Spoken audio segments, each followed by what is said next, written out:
My name is Joy Pala. I am a landscape designer based in Johannesburg, South Africa. My question is social media marketing related, and I use LinkedIn, Facebook, Instagram, and Twitter to market my services.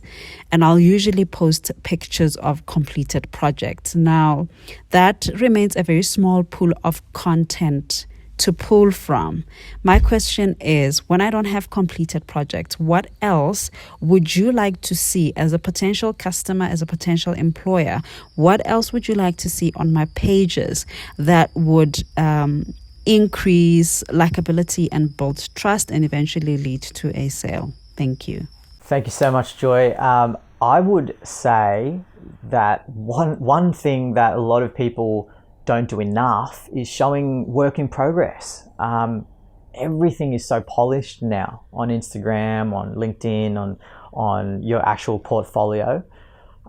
Bring people on a journey. Gary Vaynerchuk talks about this a lot. Document, not create.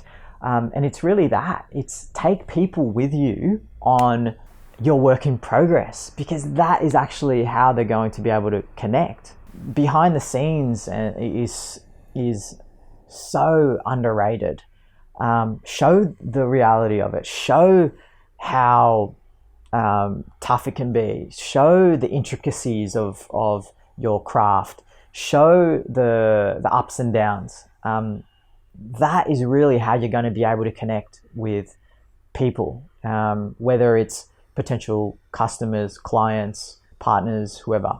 I would also say that really think about reverse engineering your communication to who you're really targeting. So really hone in on who you're speaking to. So you mentioned how do you connect with a potential employer or a potential customer to increase likability and build trust? Well, there in itself are two different customer segments in a way. So a potential customer who might be just wanting a few different plants for their house or their little backyard versus a potential employer who might get you to contract for a whole landscaping job over the next year or two.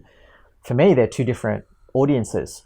So ask yourself, who is my target audience, or who are my primary and secondary target audiences, and create content that would have them feel that you are an expert in that field.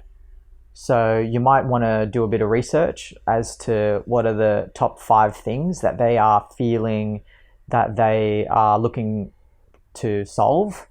It could be anything from, garden shows are so big here in where I live in Sydney.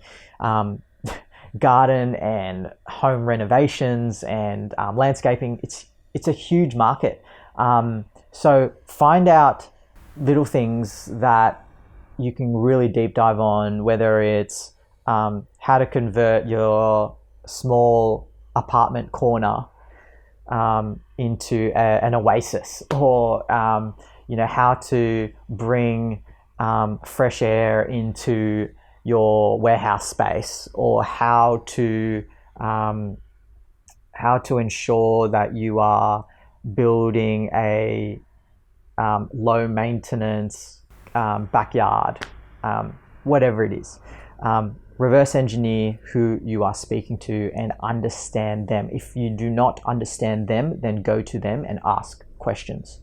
And don't get too precious about the documentation and the posting process. Long form, short form.